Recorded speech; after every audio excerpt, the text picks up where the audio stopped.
మీకు కుల భావన లేదా అని కాపుల్ని రెచ్చగొట్టి ఓట్లేసుకున్నావు. ఈరోజు నేను కాపుల కోసం పార్టీ పెట్టలేదు, నేను కాపులకి ఏం చేయనవసరం లేదని కాపులు అందరినీ మొత్తంగా ఈరోజు మోసని ఆడపిల్ల మాన ప్రాణాలు పోతున్నా, ముఖ్యంగా నువ్వు ఎవరి పేరు చెప్పుకొని అధికారంలోకి వచ్చావో సుగాలి ప్రీతి, ఆ కుటుంబానికి కూడా నువ్వు న్యాయం చేయకుండా ఆఖరికి వాలంటీర్లకి 5,000 నుంచి 10,000 ఇవ్వకుండా వాళ్ళకి ఉద్యోగాలే పీకేసి మొత్తం మహిళలకి అన్యాయం చేసిన నువ్వు ఈరోజు ఓజీ కాదు, పెద్ద క్యాబేజీ అనేది ఈ రాష్ట్ర ప్రజలు అర్థం చేసుకున్నారు.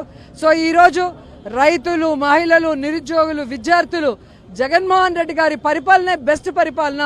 మొదటిసారి ముఖ్యమంత్రి అయినా ప్రతి కుటుంబానికి ఒక అన్నలాగా, ఒక తమ్ముళ్లాగా, ఒక కొడుకులాగా పనిచేశాడు. ఆయన్ని ఓడించుకొని మేము తప్పు చేశాం, మళ్ళీ జగనన్న ప్రభుత్వం మాకు కావాలి అని ఈరోజు కూటమి ప్రభుత్వం మీద తిరుగుబాటుతో రాష్ట్రమంతా కూడా రోడ్డు మీదకి వచ్చింది, మీరు కళ్ళారా చూశారు. కాబట్టి మాట్లాడాల్సి వస్తుందన్నమాట. ఈవిడేం మాట్లాడుతుందంటే, పవన్ కళ్యాణ్ గారు చంద్రబాబు నాయుడు ఇచ్చే ప్యాకేజీకి లోబడిపోయాడు, తర్వాత రాష్ట్ర ప్రజలని, కాపు ప్రజలని గాలికి వదిలేశారు, డైవర్షన్ పాలిటిక్స్ చేస్తున్నారు అని నోటికి ఏదొస్తే పిచ్చి పిచ్చగా మాట్లాడుతుంది. నాకు ఒకటి అర్థం కాదు, నువ్వు ఎమ్మెల్యేగా ఎంపీగా ఉన్నప్పుడు ఎక్కడో జబర్దస్త్ షోలోనో లేకపోతే ఢీ షోలోనో డాన్స్లు వేసుకుంటూ ఉన్నావు. అప్పుడు నిన్ను ప్రశ్నించినప్పుడు నువ్వే సమాధానం చెప్పలేదే, ఇప్పుడు నీకు సమాధానం చెప్పాలా? ఎక్కడో ఉన్న కొండ ప్రాంతంలో ఉన్నటువంటి ప్రజలకి కరెంటు లేకపోయినా, రోడ్లు లేకపోయినా ఈరోజు పవన్ కళ్యాణ్ గారు అక్కడ అందరికీ కరెంట్లు, రోడ్లు సదుపాయాలు, వాటర్ సదుపాయాలు కూడా అందించారు. కళ్ళేమన్నా కాకులు ఎత్తుకోబోయాయి? నీకు కనిపించట్లేదా? నోటికి ఏదో అది వాగడమేనా? అంటే నేను చెప్పే మాటలు నమ్మేస్తారులే, జనాలు ఎర్రోళ్ళు అనుకుంటున్నట్టున్నావు. బ్రహ్మాండంగా తెలుసు.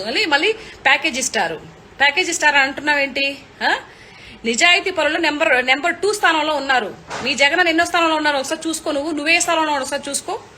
ఆడదాం ఆంధ్రాలో 100 కోట్లు వెనకాతలు వేసుకుని బెంజుల కార్లు, BMW కార్లు తిరుగుతూ ఆ ప్రజల్ని గాలికి వదిలేసి నగర ప్రజలని ఈ రోజు నువ్వు షోలు చేస్తూ విచ్చలు విడిగి హిహి నవ్వుతూ నువ్వు కూడా మాట్లాడుతున్న పవన్ కళ్యాణ్ గురించి సిగ్గుగా అనిపించట్లేదు కొంచెం కూడా నీకు? అమ్మ, ఎన్నిసార్లు చెప్పినా బురదలో పంది బ్రతుకుతుంది, బయట నువ్వు బ్రతికి మాట్లాడుతున్నావు. ఈ సిగ్గు కూడా అనిపించట్లేదు కొంచెం కూడా? అసలు మనం ఏం మాట్లాడుతున్నాము? ఎంత హుందాతనంగా పక్క రాష్ట్రాలు ఎంత రాజకీయం చేస్తున్నారు, మనం ఉన్నాం ఎందుకు? ఆ నోటికి అసలు నువ్వు మాట్లాడిన దానికి కౌంటర్ ఇవ్వాలంటేనే చిరాకేస్తుంది, అసహ్యం అనిపిస్తుంది. నువ్వు కూడా పవన్ కళ్యాణ్ గురించి మాట్లాడుతుంటే అమ్మ జీవితం అన్నట్టు అనిపిస్తుంది. సో రోజా గారు, ఇప్పటికైనా మీరు మారండి. ప్రజలకు ఏం చేస్తున్నారు? కూటమి ప్రభుత్వం గాని, పవన్ కళ్యాణ్ గారు ఏం మాట్లాడుతున్నావో, రాష్ట్ర ప్రజలు ఏం చేయాలనుకుంటున్నావో నాకు అసలు ఏం అర్థం కావట్లేదే. మరి నీకు తెలిసిన నాలెడ్జ్, ఇన్ని సంవత్సరాలు రాజకీయంలో ఉండి ఏం చేసావో, మీరందరూ అసలు ప్రజల యోగక్షేమాలు చూద్దాము, ప్రజల కోసం పాటుపడదాము అనే జిజ్ఞాస ఒక్కరికి కూడా లేదమ్మా. మీ వైఎస్ఆర్సీపీ పార్టీ, మీ జగన్మోహన్ రెడ్డికి లేదు, నీకైతే అంతకన్నా లేదు. పదవి మీద ఉన్న వ్యామోహము మీ ప్రజల మధ్య లేనే లేదు. అసలు ఏమి బ్రతుకులో, అసలు ఏమి రాజకీయాలు చేస్తారో నాకు అర్థం కాదు. ఎంతసేపటికి రాజకీయాల్లోకి వస్తే 100 కోట్లు వెనకాతలు వేసుకోవాలని ఒక ఇది తప్పితే రెండో ఇది కూడా లేదు. నువ్వు ప్యాకేజ్ ఇస్తారని చెప్పి పవన్ కళ్యాణ్ గురించి మాట్లాడతావు. నిజాయితీ పరులు 2వ స్థానంలో ఉన్నారమ్మా, ఒకసారి తెలుసుకో. సరే గూగుల్లో అడుగు చెప్తుంది.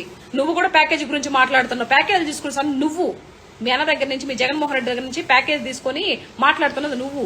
ఒకసారి చూసుకో, నీ వెనకాతలు నువ్వు ఏంటనేది చూసుకొని అప్పుడు మాట్లాడు. సేపటికి